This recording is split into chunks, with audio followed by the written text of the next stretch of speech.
Ladies and gentlemen, to introduce you to a legend, to a cricketing legend who's still a very, very famous personality in the Indian cricketing environment. Uh, I'm sure you have all known Mr. Farokh Manik Shah Engineer, who is a former Indian cricketer, famed for being a flamboyant batsman and agile wicketkeeper. Over the course of his illustrious career, Farokh has played 46 tests for India, first-class cricket for Bombay from 1959 to 1975, and for Lancashire in England from 1968 to 1976. He has had several firsts in his career, both on and off the field. And I would like to tell you all of these once. Uh, One, that he has been the first Indian cricketer to be selected for the elite World 11. Next, that he was the first Indian cricketer to be invited to play professional county cricket in England. Next, Farokh was the first Indian cricketer to model. He was offered a contract for hairstyling gel Brill cream. The sales of this cream soared and he became an India Brill cream boy. And with this, I would like to invite Farokh here to speak. But before that, I want to also say that he has been honored with numerous awards over the years, including India's fourth highest civilian award, the Padma Shri Award, and the Indian Cricket Award of 1965.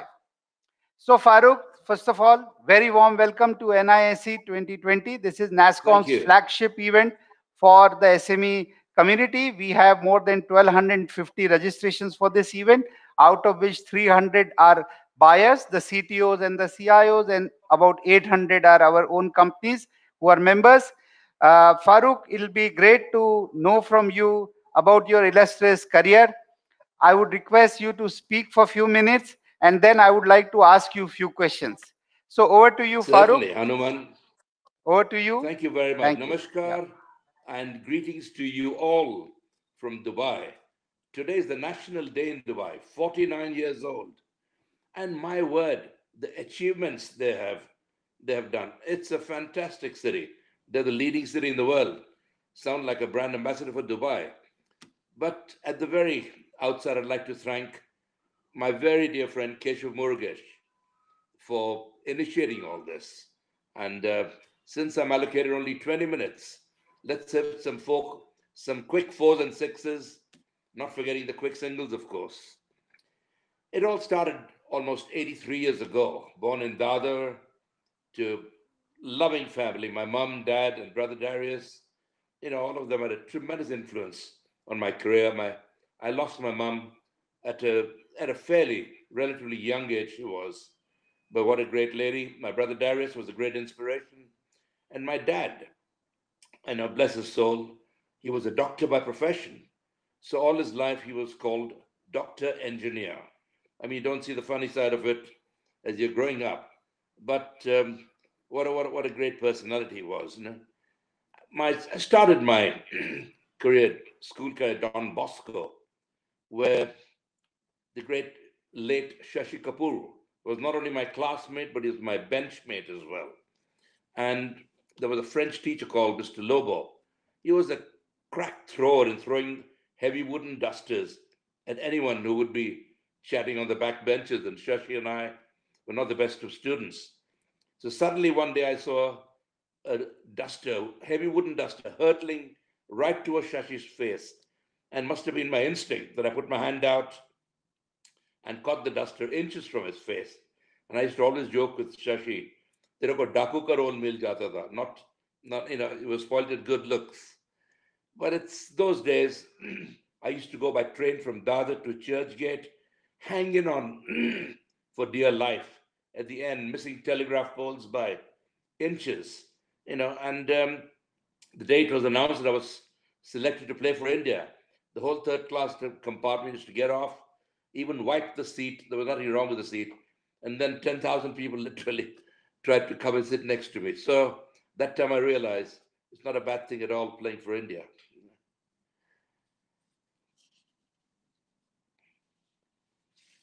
Keshav, sorry, Hanuman, you were gonna. Can you hear me? Is the sound gone? Hello. Farokh, go on. Okay, okay. Yeah. We're back on track. Yeah. So Hanuman, Please, you were please. going to ask me something? Okay, so do you want to just speak this much? I thought you have lots of stories. We can actually write Okay, books okay. over your career. I'll carry on. I'll carry Yes, on. Yeah. sure. There are loads of stories. I mean, humorous Yes. stories like I was captaining a World 11 in Toronto, and Jeff Boycott, you must have heard his name. He was the most boring batsman you could ever come across. He used to block full tosses and half volleys, you know. And as we were flying back, he lives near Leeds. So we were taking the flight from Toronto to Manchester, the nearest airport. And he had a cricket bat in his hand. And the security officer at Toronto Airport, who didn't know anything about cricket, you know, and didn't know who he was or anything, didn't allow him to carry the cricket bat onto the aircraft. He said, "I'm sorry, sir. We consider that as an offensive weapon." And I had to interrupt very quickly. "Officer, you haven't seen him bat." I said, "No." I mean, there are so many things. The box, for example, you know, the game has changed a lot over the years. You know, the equipment has changed. The box, you know, was first worn by batsmen in 1868. The helmets came into force only in 1968. Hanuman, can you tell me why it took 100 years for batsmen to realize their brains are just as precious as their, you know?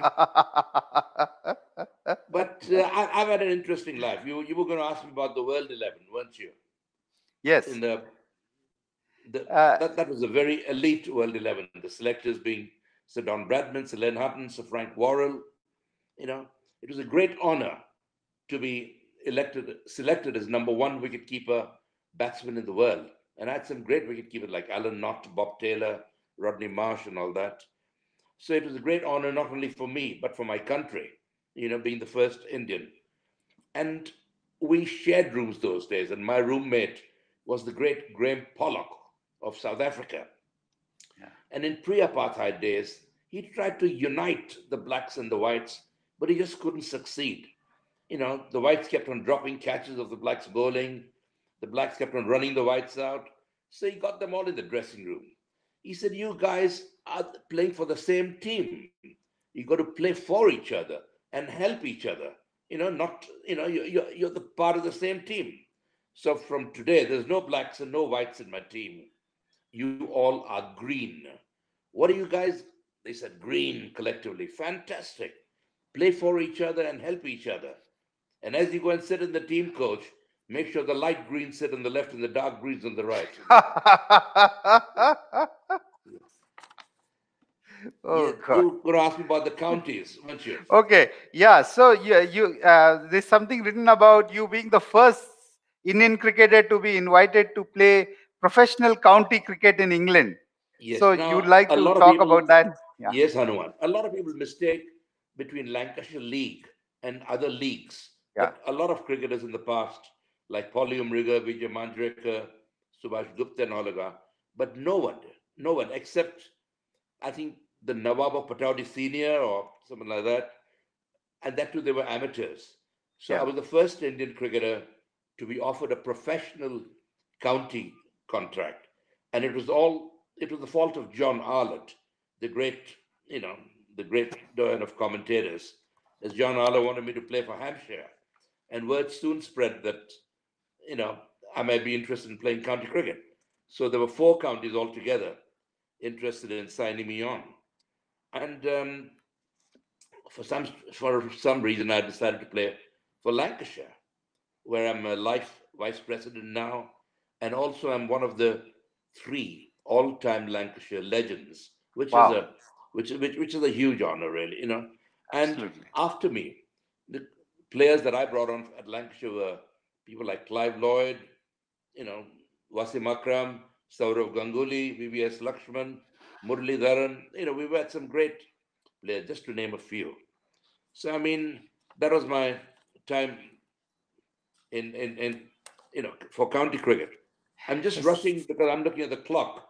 Yeah. We got 20 No, minutes no, only. there's enough time. If you look at the clock on Good. your There's right a lot side, to you will talk see the about. clock. There's So, a lot to talk about. so Farokh, one more thing I want to ask you, which is there in your intro, is about that you are the only batsman to have scored a century before lunch on the first morning of a test match. Yeah. If I Very may, cold morning, if I may without a correct, helmet, against the fastest bowling on this earth. Yeah. yes, well, you're almost right there. But I didn't get a century before lunch. I got 94 before lunch. Okay. And I scored a six of the very first ball after lunch. It all started because nobody else wanted to open the innings. There were skulls fractured, shoulders fractured, and all that. So there was no room for any error at that pace.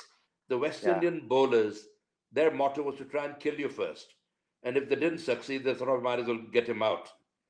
So, but then I thought to myself, they've got a ball in their hand. They can only bowl one ball at a time. I've got a bat in my hand.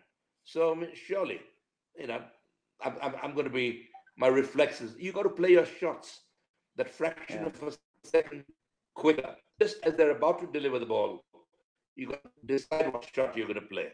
So, a lot of anticipation. And you need hand-eye coordination, of course, because, so I did manage to get, Sardesai was my partner. I was 92 with over.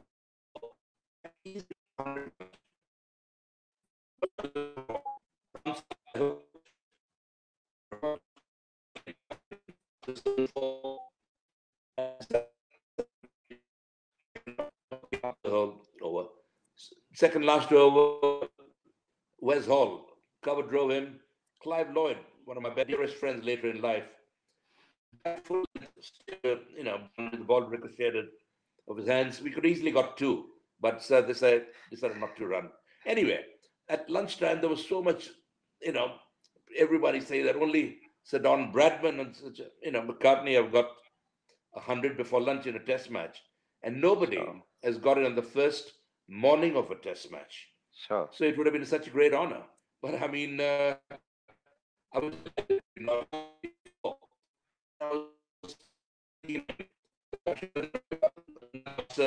there was no limit on bouncers or beamers. So they were bowling like literally 4 or 5 bouncers or beamers per over, which today wouldn't be allowed. Today you're allowed only 1. But that suited me because they played right into my hands because I had a good eye and I enjoyed playing those bouncers.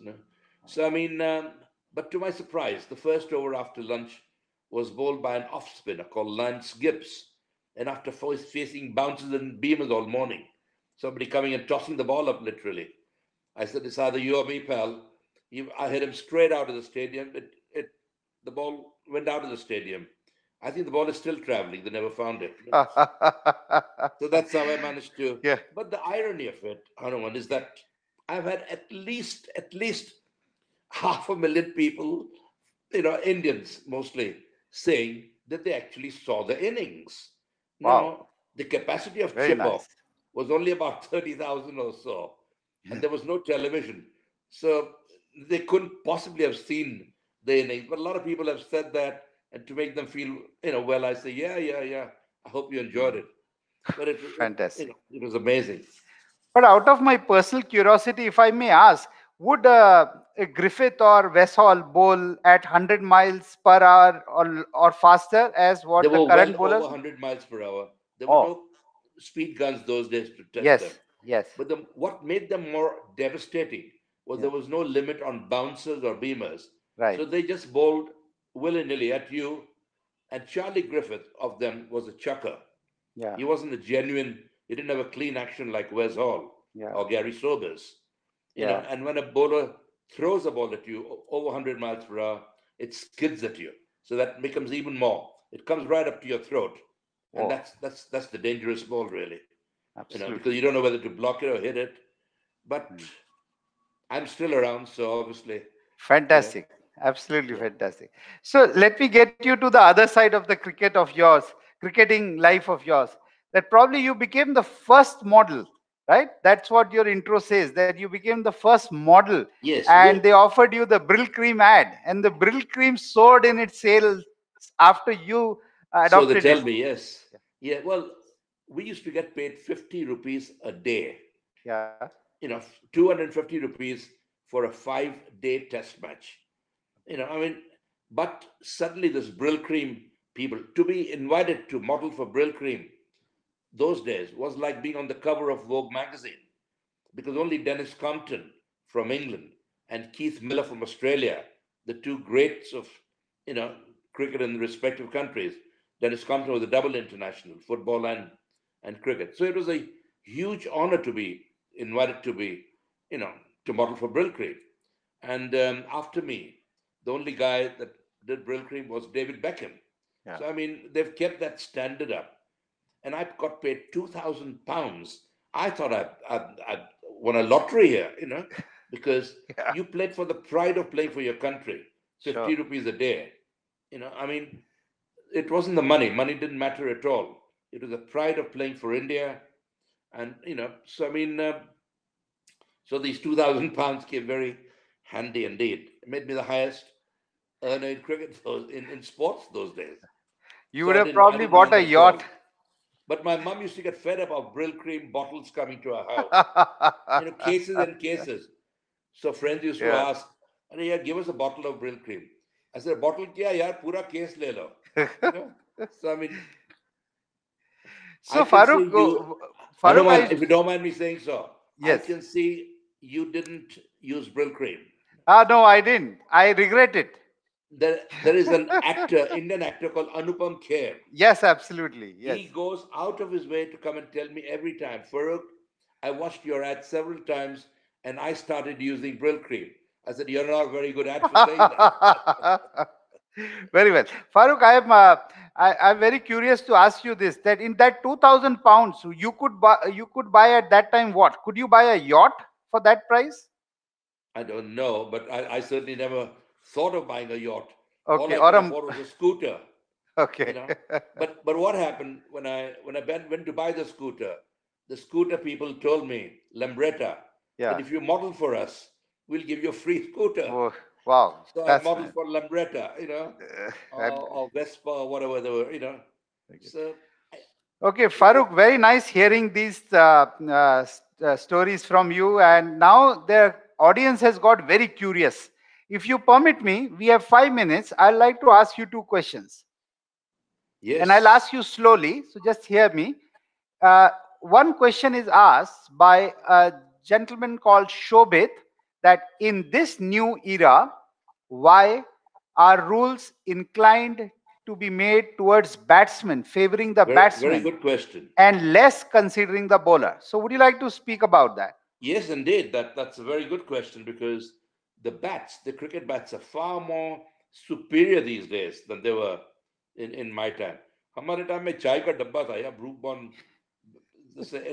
there was a very small sweet spot. Yeah. You had to hit it exactly on the spot to hit the ball out of the ground. Like in tennis rackets or golf clubs, improvements have been made. So I mean, the sweet spot's gone larger and larger. With the result, it's made batting a lot easier. So I don't know why the rules are very much in favor of batsmen. But Hanuman, you asked me all the good things. I would like to just say the disappointments, prejudices, and regrets. I've had my fair share of them all. Like captaincy of 71 tour of the West Indies. I was actually appointed the captain, but Mr. Vijay Merchant, in his wisdom, wasn't very keen on me and Pataudi. He thought we were too flamboyant. So I mean, after being appointed captain by the board, he sort of being the chairman of selection. He said that I play county cricket in England. I said, so does Clive Lloyd. He's captain of the West Indies team. And I didn't miss a single Ranji Trophy or Duleep Trophy match. I played all of them. Another occasion, I was appointed captain at Delhi against the West Indies. And we were just about to go to toss. And Raj Singh Dungapur, he was the manager. He said, Farokh, hang on. There's something sinister going on behind your back. After being appointed captain by the board, Venkat Raghavan, who was not even in the team, flies in a private plane from Chennai with a letter from the chairman of selectors, Gopinath, that he is to captain the team. Now, Prasanna, who had got 5 wickets the previous test, had to be dropped to accommodate Venki here. But the funny thing is that we lost the toss and we were put into bat. And Andy Roberts coming into bowling at Firozshah Kotla ground. And first 2 balls, not out of anger or anything, were short of length, and I hit him for 2 6s. And Roberts, on his bended knees, came. He said, they all knew about the captaincy issue. He said, man, why are you getting it out on me? But I mean, that's so all the things were, again, Padma, I'm a Padma Shri, thank you. But for Padma Bhushan, my name was already nominated by the government, but someone in the cricket board took umbrage to it, and I mean, so disappointments I've had a few. But you got to pick yourself, as quickly as possible. Is how you react, and even more makes you even more determined. That sorts the men out from the boys. It's not that easy, but you got to try. Although 2020 has been mostly doom and gloom, due to the dreadful pandemic, but a lot of new ideas and new ventures have come through it. Self-motivation and self-belief is the force that drives you to do things. The ability Fantastic. to motivate yourself is an important skill and drives one to keep going in the face of setbacks. 3 simple tricks I did to motivate myself. Firstly, was to create a positive environment, get in the right mindset. Second, celebrate your small wins. And thirdly, surround yourself with motivated people. These are the little piece of advice that I can give you. I hope I've answered your question. Sure, Great learnings. Absolutely and great learnings. One any audience, Divya, has asked one question, Farooq, and we have sure. exactly 2 minutes. Hello, Uh, Divya. Divya is asking, I have always thought mankading as a rule should be dissolved by now. Mankading, which is, The run out. the run out, which Yeah, is behind it all by the started in wicket Lords. keeper. Your views No, on no, not this? by the wicket keeper. Vinu Mankar was a bowler, Yes. and the Okay. non-striker stepped out of the crease, Correct. trying to take a run. Okay. The bowler The strike. bowler. So Bowler Vinu side of Mankar this. whipped the bails off. Correct. I'm told that he didn't warn them. Now, etiquette is that you warn the non-striker at least once that watch it, you're otherwise it becomes a shorter run. It's not fair to the fielding side. So you can't take a run, you can't start off before I finish my delivery. So that is what mankading, Yeah. Vinu Mankad started that thing. Yes. But Divya, you're obviously very knowledgeable about the game, Yeah. and I congratulate you on asking that question. Very well. So it has been an absolutely great session, Farooq. Thank you very much. I Thank you wish to I could have Keshav. gone on and kept on answering your questions. I've got all the time in the world here. In fact, Faltu aadmi hai, Ravi, 83-year-old Faltu aadmi. But no. You are not at before all I faltu. go, Yes. I would like to just wish all the viewers a very happy Christmas, and more important so, a fantastic New Year. From what we've gone through this year, we've all gone through trials and tribulations. So, I mean, let's hope 2021 puts a bigger smile on our faces. Thank you for listening to me, and God bless you all. Thank you, Farooq. And I would also invite audience to probably read your book, Farooq, right? That's a Yes, indeed. very Yes, famous indeed. book. And yes, It's a and very I would, interesting book. I'll give my book a bit of a plug here. yes, Can you sure, see it? use that. Absolutely. Gosh, before and after, what a difference. No worries. Thank you very much, Farooq, for being with us at NISC Thank 2020. you. We look forward to an opportunity to interact with you in future. Thank And you. we'll request Keshav Murgesh once again to get you back for a longer session. Absolutely. Thank you, Keshav. And Shamini are very, very dear friends. And I would do anything for, I would give my kidneys to Keshav if he needed one. He's such a Thank you lovely, very much. lovely person and such an inspirational person himself. But thank you, Keshav, for coming in, listening to me, and lots of love to all of you. God bless you all. Thank you, Farooq. And you have a very good, very happy New Year and a Merry Christmas. Thank you, sir. Thank Thank you. you. All the Bye-bye. best. Thank you. Bye-bye.